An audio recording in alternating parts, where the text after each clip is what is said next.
Somewhere in the vaults of the German Foreign Ministry, in the spring of 1890, a file sits untouched. It contains a document that very few people in Berlin know exists, a document that even fewer people in St. Petersburg know exists, a document whose exposure would cause a diplomatic earthquake across the continent.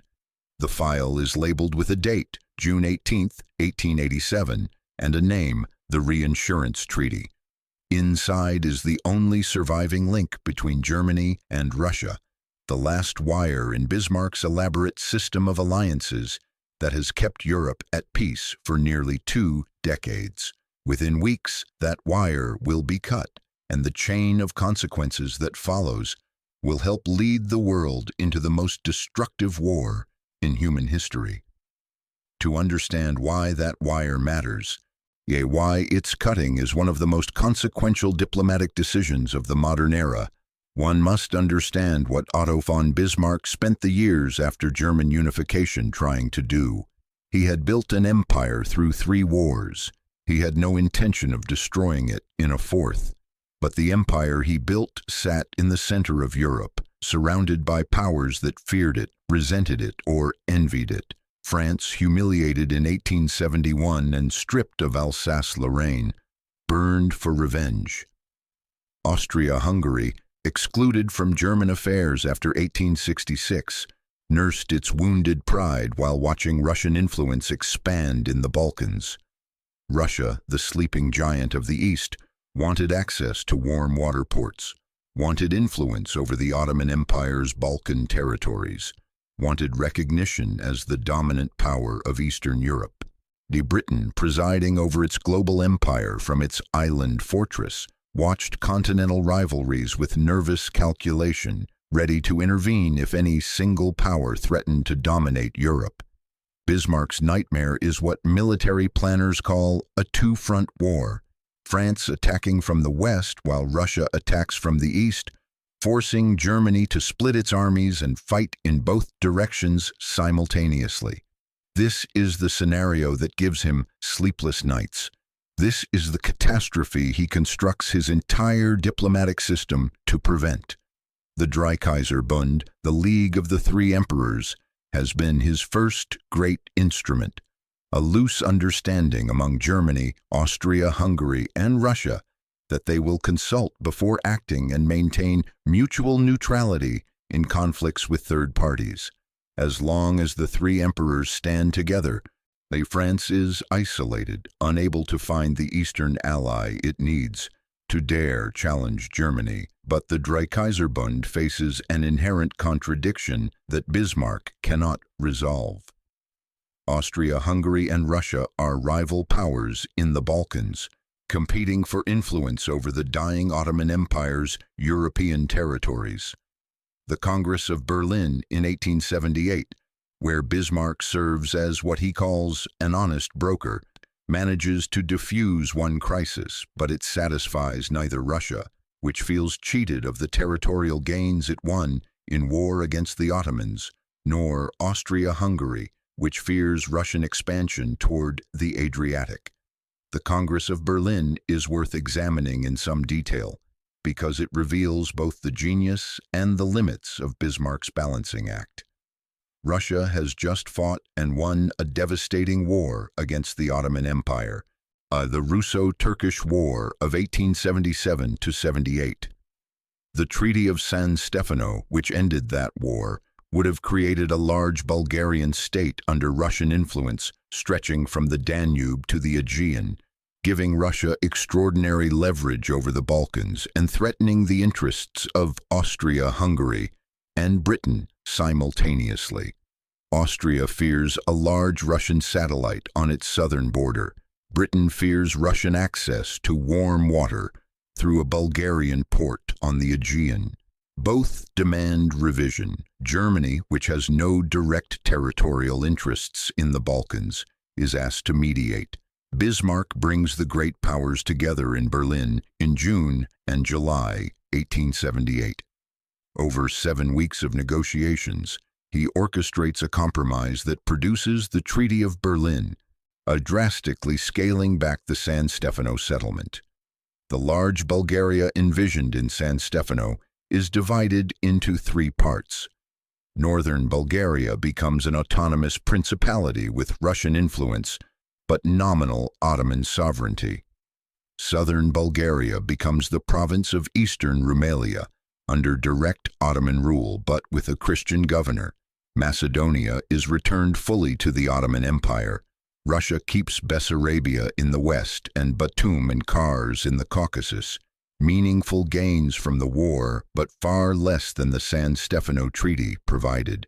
Austria-Hungary is allowed to occupy and administer Bosnia and Herzegovina, the Balkan provinces that will become the flashpoint of 1914. Britain secures Cyprus as a base. Russia is furious. Russian public opinion, inflamed by pan-Slavic nationalism and proud of the army's sacrifices in the Turkish War, regards the Congress of Berlin as a betrayal. The popular press denounces Bismarck as a wolf in the clothing of an honest broker. The Russian Chancellor Gorchakov, old and bitter, tells anyone who will listen that the Congress of Berlin is the darkest page of his career and that Bismarck is responsible. The bitterness is deep and lasting. For years afterward, Russo-German relations are clouded by Russian resentment of what Berlin did at the Congress, of how German mediation produced an outcome that stripped Russia of the full fruits of its military victory. The Dreikaiserbund survives, but it survives in a weakened state, its foundations undermined by Russian distrust. The rivalry is structural, permanent, and growing.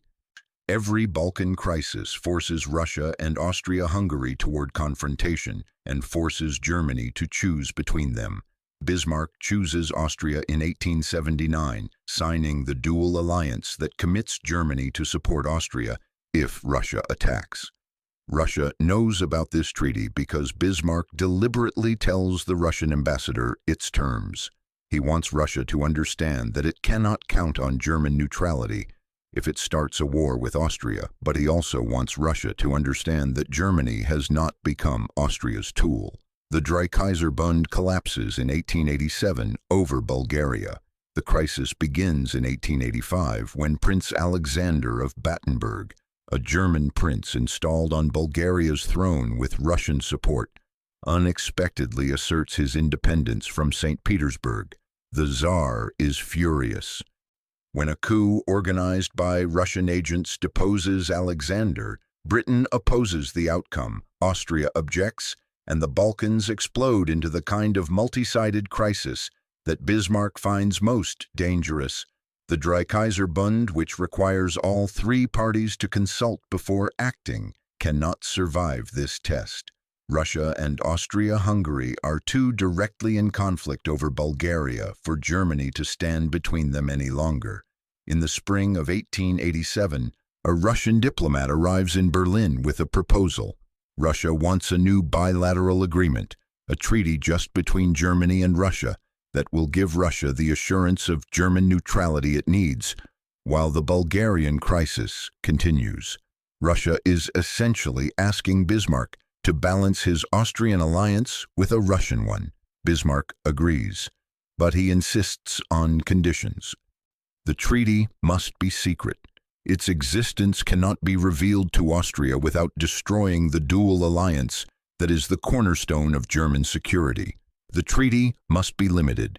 It will provide neutrality in case of war with third parties, not a formal alliance. And it must contain escape clauses that protect Germany's obligations to Austria. These conditions create the central tension of what becomes the Reinsurance Treaty, a document that is brilliant in conception and inherently unstable in execution. On June 18, 1887, Count Herbert von Bismarck, the Chancellor's son who serves as State Secretary of the Foreign Ministry, and Count Paul Shuvalov, the Russian ambassador in Berlin, sign the document in the Chancellor's residence. The treaty runs to 3 articles and an attached secret protocol. Article 1 provides that each party will maintain benevolent neutrality if the other becomes involved in a war with a third great power, with the critical exception that this neutrality clause does not apply if Germany attacks France or if Russia attacks Austria-Hungary. The exception is essential to Bismarck's purpose. He is not promising to help Russia fight Austria. He is promising that if France attacks Germany or if some third party attacks Russia, each will leave the other free to respond. Article 2 makes a concession that will haunt German diplomats for years. Germany recognizes the rights historically acquired by Russia in the Balkan Peninsula, and particularly the legitimacy of Russian preponderant and decisive influence in Bulgaria and eastern Rumelia. But this is a significant departure from the position Germany took at the Congress of Berlin, where Bismarck had resisted excessive Russian gains. By conceding Russian primacy in Bulgaria, Bismarck gives St. Petersburg something it wants badly while hoping that the concession will make Russia less likely to provoke a crisis with Austria over the region. Article 3 addresses the Turkish Straits, recognizing the principle that the Bosphorus and Dardanelles should remain closed to foreign warships, a principle that protects Russia's naval position in the Black Sea from British intrusion. The secret protocol goes further, and it is here that the treaty becomes most problematic. Germany promises to support Russia in re-establishing a legal government in Bulgaria, meaning it will not back Austria-Hungary's preferred candidate. And in the most significant provision, Germany promises benevolent neutrality and diplomatic support if Russia finds it necessary to defend the entrance to the Black Sea, the Bosphorus, in order to safeguard Russian interests.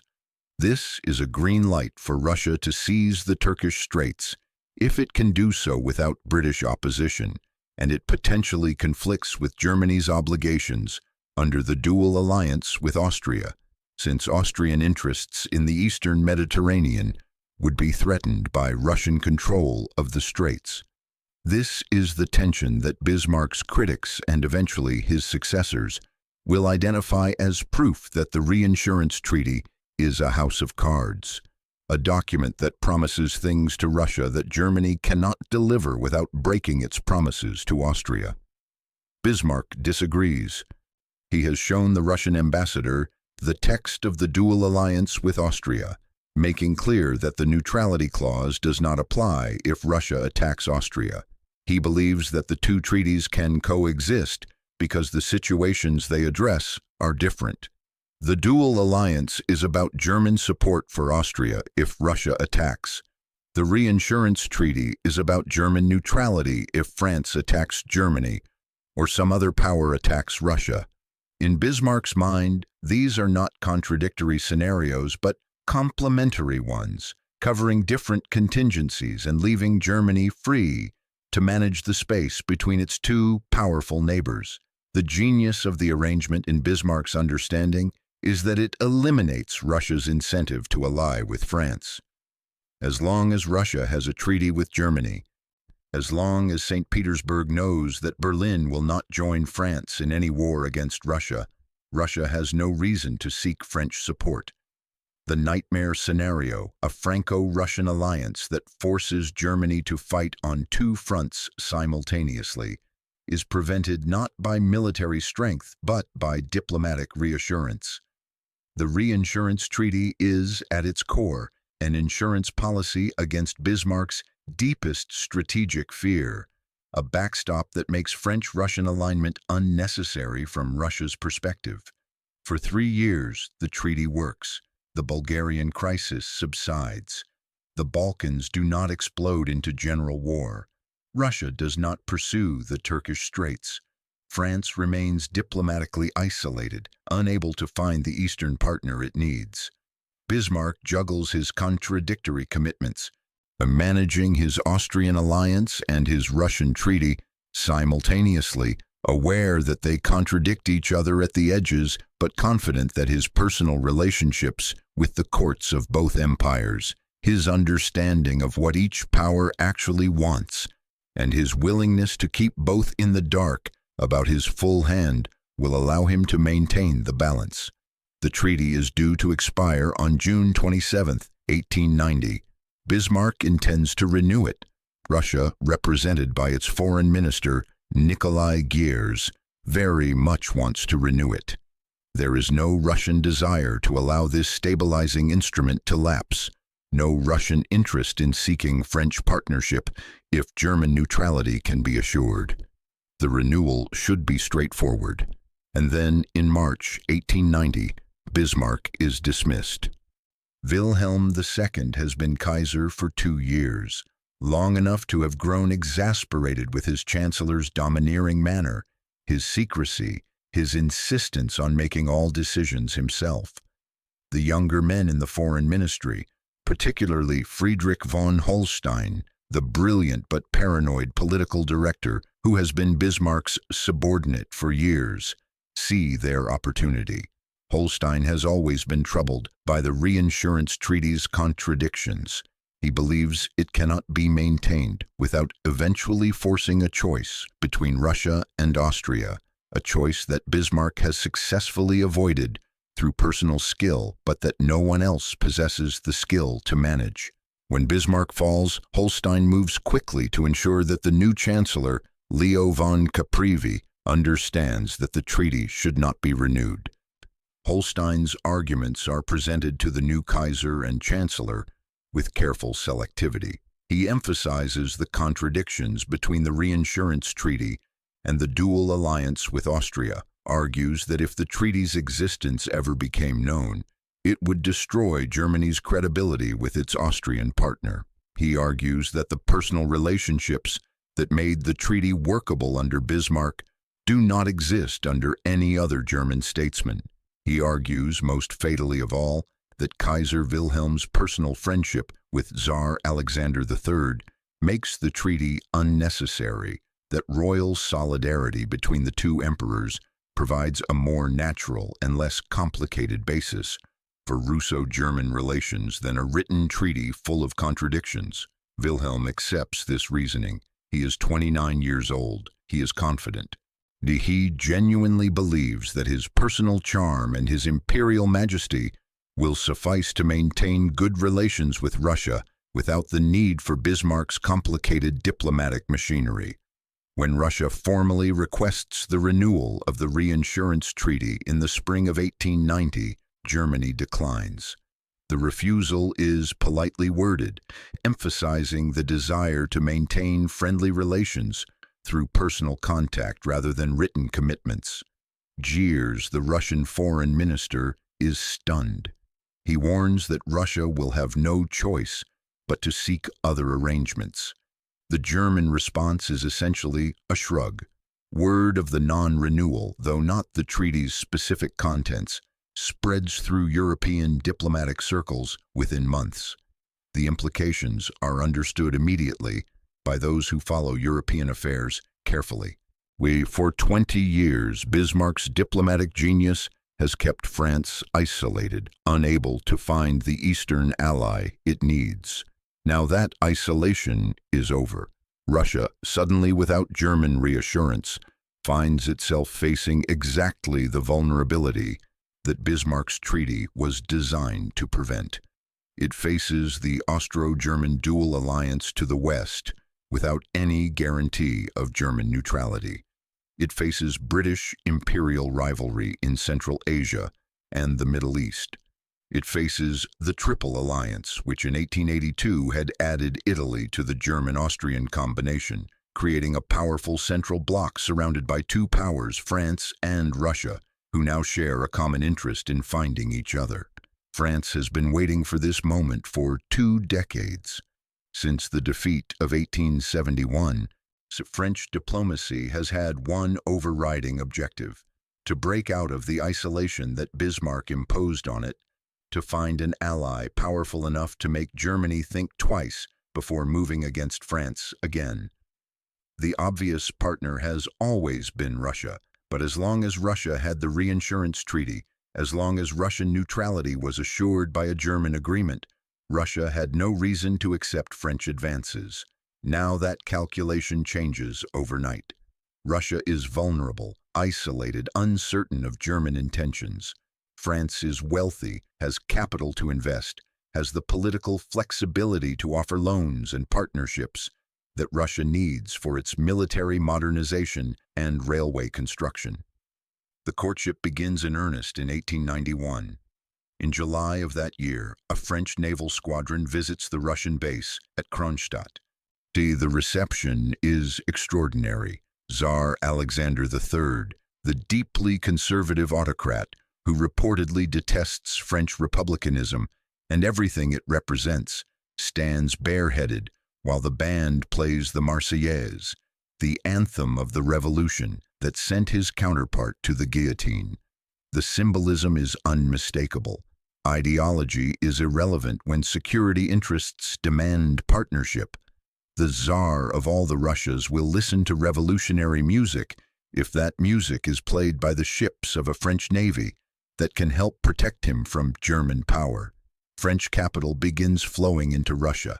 Loans totaling hundreds of millions of francs finance Russian railways and military modernization. The Trans-Siberian Railway, that colossal project that will eventually link European Russia to the Pacific Ocean, receives French financial support. In August 1891, France and Russia exchanged diplomatic notes constituting a preliminary consultative pact, pledging to consult if the peace of Europe is threatened. In August 1892, the chiefs of the French and Russian general staffs meet and sign a military convention. The convention specifies that if France is attacked by Germany, Russia will mobilize 700,000 to 800,000 men to fight on Germany's eastern border. If Russia is attacked by Germany, France will mobilize 1.3 million men. The nightmare that Bismarck spent his career preventing has been given formal military substance. The convention is ratified in January 1894. Tsar Alexander overcomes his ideological distaste and approves the arrangement. He convinced that without it, Russia is dangerously exposed. The Franco-Russian alliance, or the dual entente as it comes to be called, is born. Europe, which Bismarck kept organized in a careful asymmetry, with Germany and its allies at the center and France isolated at the periphery, has now reorganized itself into two roughly equal camps. The Triple Alliance of Germany, Austria-Hungary, and Italy stands against the dual entente of France and Russia. For a decade after its formation, the Franco-Russian alliance actually stabilizes Europe rather than destabilizing it. Both France and Russia know that if they provoke Germany, they will face a conflict for which neither is fully prepared. Germany knows that if it provokes France or Russia, it faces a two-front war. Mutual deterrence creates a rough equilibrium. Several serious crises, including the Fashoda incident of 1898 between France and Britain, are resolved peacefully precisely because neither France nor Russia wants to risk provoking a German response. The alliance is a defensive instrument, and its defensive function works in the short term, but the equilibrium is unstable. Britain remains formally outside both camps, but German naval ambitions are pushing London toward Paris and St. Petersburg with increasing urgency. Since 1898, Admiral Alfred von Tirpitz has been building a German high seas fleet designed to challenge British naval supremacy. Germany does not need this fleet to defend its coastline. Its purpose is explicitly to be large enough that Britain cannot afford to fight Germany without risking the destruction of its own navy, the maritime supremacy on which its global empire depends. The British Admiralty understands this perfectly. By 1904, Britain is ready to settle its colonial disputes with France, and the Entente Cordiale creates a new alignment. By 1907, Britain settles its disputes with Russia, and the Triple Entente is complete. France, Russia, and Britain in an informal but increasingly military cooperation against Germany and Austria-Hungary. This is the encirclement that Wilhelm feared, the Einkreisung that German politicians and military planners increasingly obsess over as the first decade of the new century advances. Germany sits in the center of Europe, surrounded by powers that have concluded that German power must be contained. The fear of encirclement drives German foreign policy toward increasing rigidity and aggression.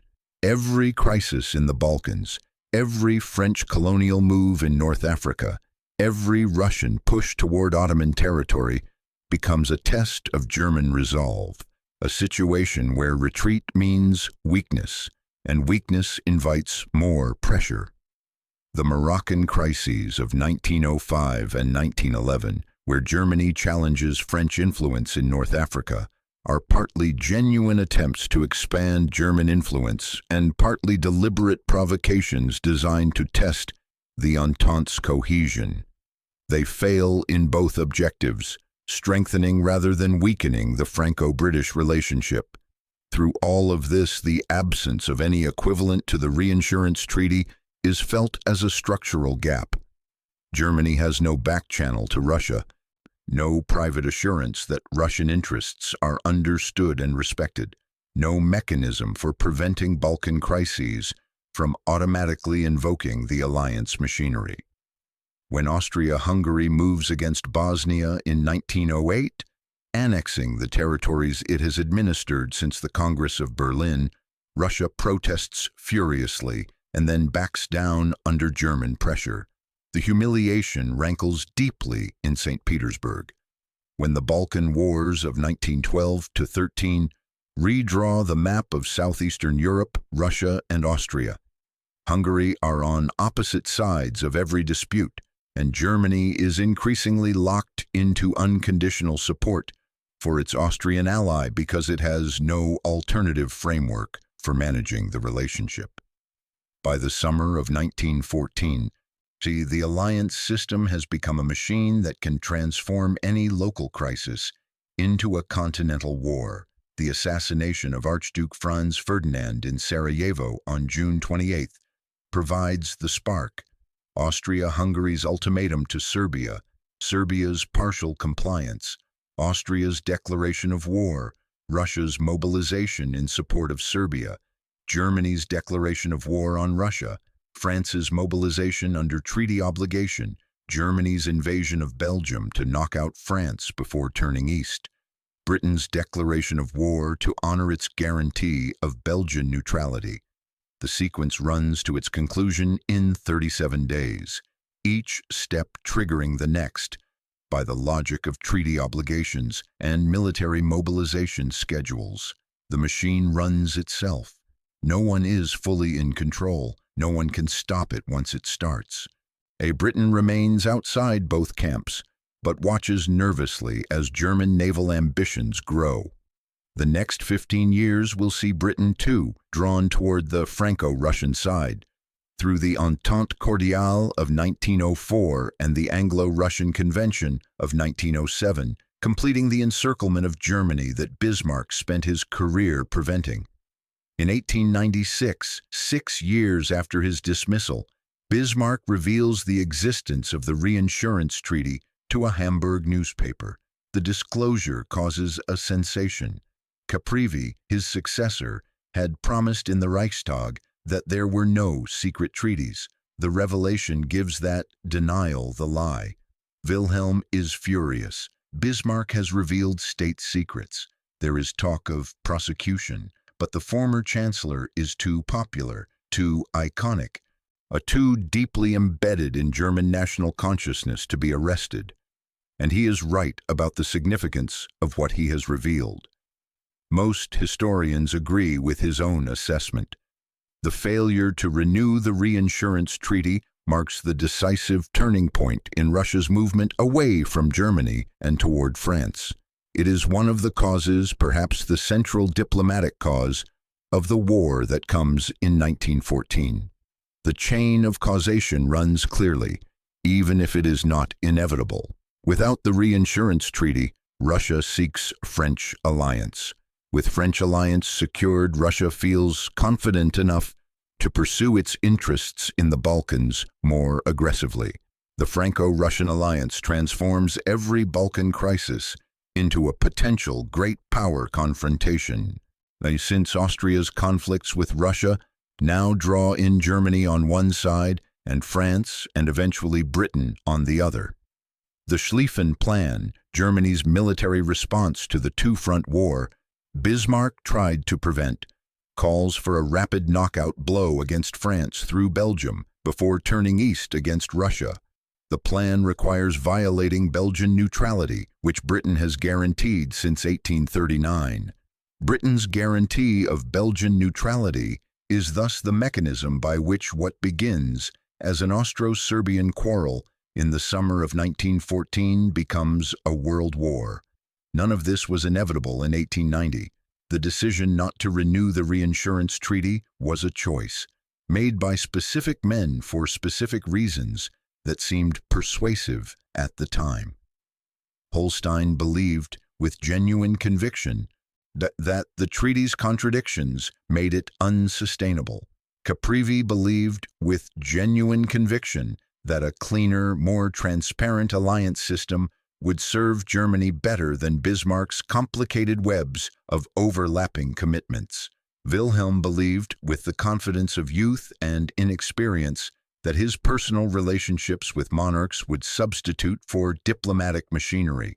They were all wrong, but they were not stupid men acting irrationally. They were men of ordinary intelligence confronting problems that had been managed for years by a man of extraordinary intelligence, attempting to simplify a system that had worked precisely because of its complexity.